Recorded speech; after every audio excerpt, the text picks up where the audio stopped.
You know? Haha. Fresh quail egg. Itlog ng pugo. O, pupuntahan natin yung puguan na yan. I-video ko, i-vlog ko yon, mapapanood din sa reels tsaka sa story. Ito ay 100% fresh quail egg. Wala kayong masasabi yan. Sarap niyan. Lagain nyo, papakin nyo. O ilagay nyo sa mga lutuin nyo. Pwedeng pwede. Oh, wow. Fresh na fresh. Ang kapa. You know, nandito tayo sa isang alamin natin kung ilan ang population nitong puguan na ito, quail farm. Kung may tuturing na farm na. O, tingnan niyo naman, nakakatuwa, oh. Di ba? Sa 2 floor, 3, 4, 5. Okay, nakita natin yan, ha.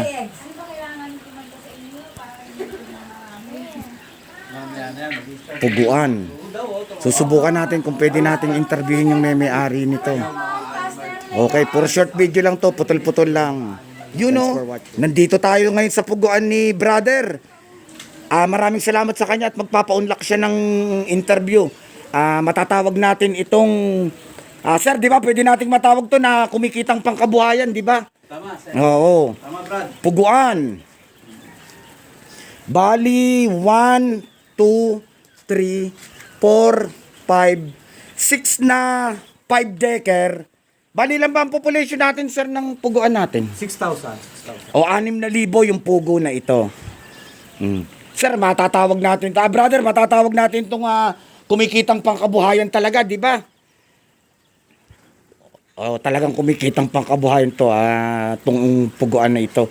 Bali, makakapagbigay ba tayo ng estimate, brother, sa isang 5-decker ba, kung tama ba yung English ko na yun, na kulungan na ito, na-estimate ba natin magkano ang ginastos natin? O sir, bali yung sa 5-decker na yan na nasa nakikita natin na yan, bali sa 6 siya eh. Mga magkano ang nagastos natin sa isang kulungan na ganyan? Sa isang kulungan maabot na 25,000. Pagka ganyan Ang setup nito. ang setup, puro matitibay na bakal. Oo, puro bakal na nga eh. Yung iba kawayan lang eh. Bakal lang atin na ginamit para pang matagalan na. Ayun, para pang matagalan Yung na. pagkakatapos ng cycle, repair lang tayo na repair. Yan, napakatagal na yan bago natin repairing. Oo, bali pa.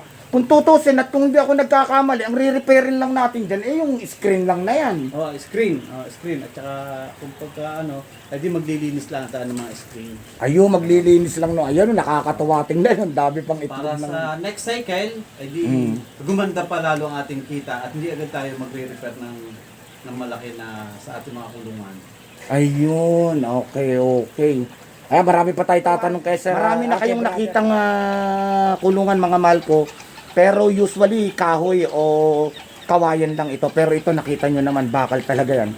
Kaya siguro bibilang nang hindi natin alam, 1, 2, 3 taon bago palitan yan.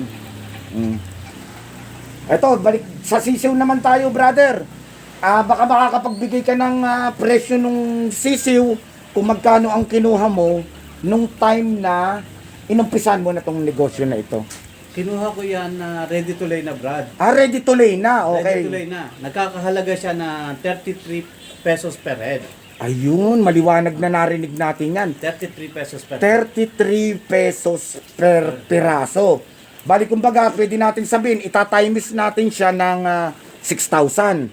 6,000. Oo, di kung magkano man yun. Ayun, bahala na yung mga nanonood sa atin. Ayan, magkakaroon kayo ng estimate in the event na interested kayong mag-alaga ng pugo. Pagkatapos, Brad, ang kada 1,000 niyan, ang 1,000 na pugo, ang 1,000 pugo ay nagko-consume siya ng 23 kilos ng pigs. sa 1,000 heads. sa loob ng Sa loob ng isang araw. sa isang araw, 23 kilos per 1,000 bird sa isang araw. Ayun na, ang uubusin nung 1,000 pugo lang. 23 kilos. Di kumbaga kung may 6,000 to, kayo na ulit ang bahalang mag-compute Sa mga nanonood, sa mga gustong mag-invest sa puguan. O tapos, tupit lang tayo ng camera rito. Ayun. Ngayon, sa feeds ng ready to lay, buat nung binigyan mo sila ng feeds ng ready to lay, yun na yun, hanggang sa matapos sila ng pangingitlog, o iniba mo pa? Bali, nagkaroon siya ng na gradual na feeding. Bago siya almost one week ang kanilang nag-gradual na feeding. Naghalo kami ng starter hanggang sa 30% ng starter, hanggang sa 50%, hanggang na 90% bago siya na tuluyang napatukay ng pure laying quail mass. Ayun, ang galing naman nun. Pero since ngayon umiitlog na sila, itong quail laying mass na tinatawag mo na to, pwede ba natin malaman ng presyo? O kung pwede mo rin ibigay yung pangalan ng kumpanyang gumagawa o kahit yung presyo man lang ng isang sako. At dito po sa amin po sa Batangas, ang nagkakahalaga po ang isang sako po ng 1,278 per sacks po. 50 kilos. Magkano?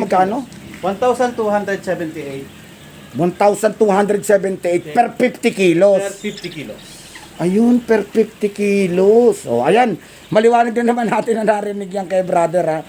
O, yun. Bali, sir, sa ngayon na pwede ba natin talagang sabihin na kumikitang pangkabuhayan ang pagpupuguan? Yan ang magandang malaman ng mga viewers natin. Sa ngayon po ay talagang napakaganda po nito na negosyo. Talaga pong pwede po natin natawagin na kumikitang pangkabuhayan. Yun! Sa kadahilanan po, sa alaga ko pong ito ay nagkaroon po ako ngayon ng 90% po na egg production po. Almost ako po ay kumikita ng mga nasa 4,000 po per day po. Naku, napakaganda nung narinig natin na yun. O, ulitin ko lang ha. Sa 6,000 puguan, sa 90% egg production, kumikita ng 4,000 pesos per day. Per day? Per day. Sigurado ba tayo dun, brother? Sigurado yan, sigurado. Dahil po tayo ngayon po ay nasa peak season po. Nasa peak season. Maabot na po tayo na 90 to 92% po. Ay, yung galing naman pala.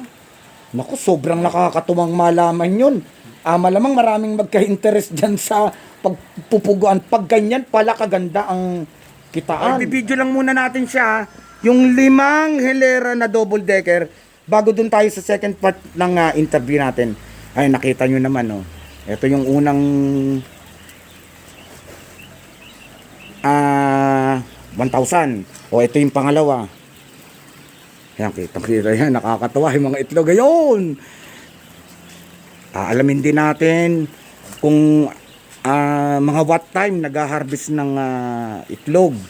O, nakakatawa tingnan, no?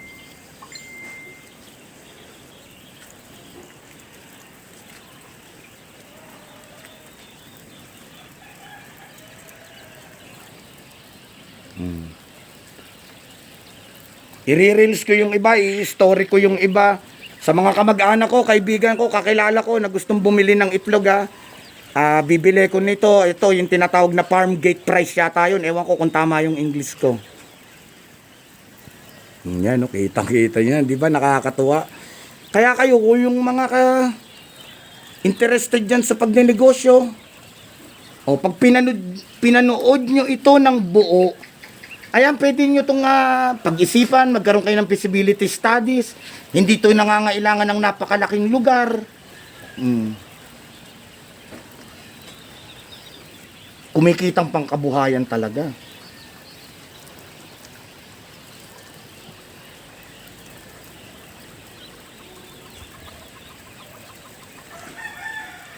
Dito na naman tayo kay brother. Balik na tayo sa second part ng interview natin. Ay, brother, ito bang 6 na to na kulungan mo na, ayan, 5 patong makakapagbigay ba tayo ng estimate dito sa area mo kung halos nasa ilang feet ba to o square meter para sa 6,000 heads ng pugo natin? Yun. Okay. Para sa 6,000 heads, ito ay nag-aano lang ng 20 feet by 30 feet. 20 feet ang lapad at 30 feet ang haba. Ayun, ganun lang. Ganun lang kaliit ng space requirements Sa dami 6,000 heads, oo. Nakakatuwa naman. Very, Halos parang meron ka lang garayong sasakyan Oo, eh. naman, Dalawang sasakyan, 4 na sasakyan lang halos eh. Ganun lang pala ang capacity nito. Base ba sa obserbasyon nyo, brother?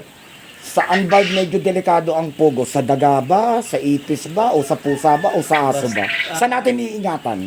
Ingatan din natin sa daga, ang importante dyan. Sa daga. Natin nakalaban dyan ay daga. Ayun, number 1 enemy pa na pala ng puguan natin ay ang daga. Daga. Okay, thank you very much. Ayan, naibigay sa atin lahat ng kumpletong impormasyon ni Brother Russell regarding sa pag-aalaga ng kumikitang pangkabuhayan na puguan. Okay, sir. Brother, baka meron kang gustong huling pasalita na paghihikayat man sa mga gustong pumasok sa ganitong klase ng negosyo. Sa ganitong Kung kumikita ba talaga o maganda. sa halos lahat kayo ay hinihikayat ko na mag-alaga at mag-invest dito sa pag-aalaga ng ating pugo dahil ito po ay napakagandang pagkakagaan. Napakaliit ng space requirements at saka napakaliit na capital na atin nagagamitin. Pero ang atin agad na recovery, pagka meron tayo ng 1 year, ay marirecover na agad natin ang ating na-invest na capital.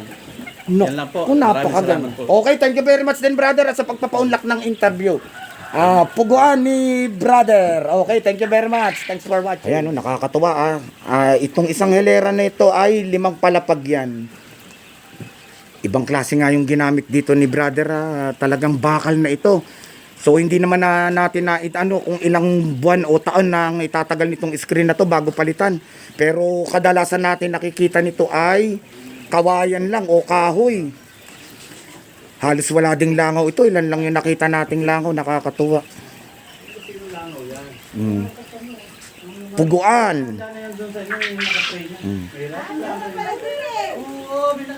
Di ba nakakatuwa? Ayan, nakakatuwa oh. Walang Wala, vaccination, ano lang, tubig lang.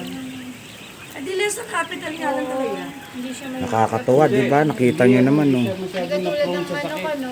Pagkano, hindi ko pwede pasukin. Ibig sabihin less ang capital Matibay niya. din pala sa sakit ng Brother. mga pugo. Watch on my YouTube channel, Taro Taro G. Kumikitang pangkabuhayan, puguan. Ayan, nakakatuwa talaga oh.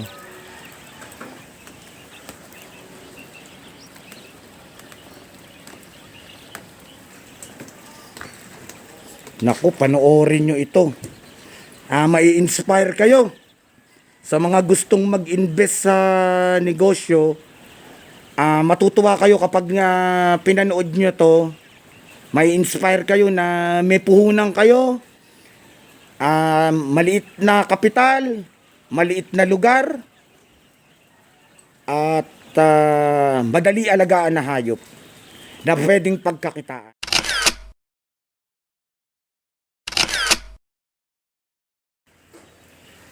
Sa mga kaibigan ko, kakilala ko, suki ko, kamag-anak ko. Ayan magtitinda ako sa inyo ng itlog. Bebentahan ko kayo. Ayan, makasisiguro kayo na bukod sa mura lang siya, ay 100% fresh. Dahil galing ito mismo sa puguan na binlog natin. Nilalagay din natin to sa story natin, sa reels natin para makita nyo kung gaano rin pala kaganda ang pagpupuguan. Masasabi talaga natin na kumikitang pangkabuhayan ang pag-aalaga ng pugo. Okay, thanks for watching.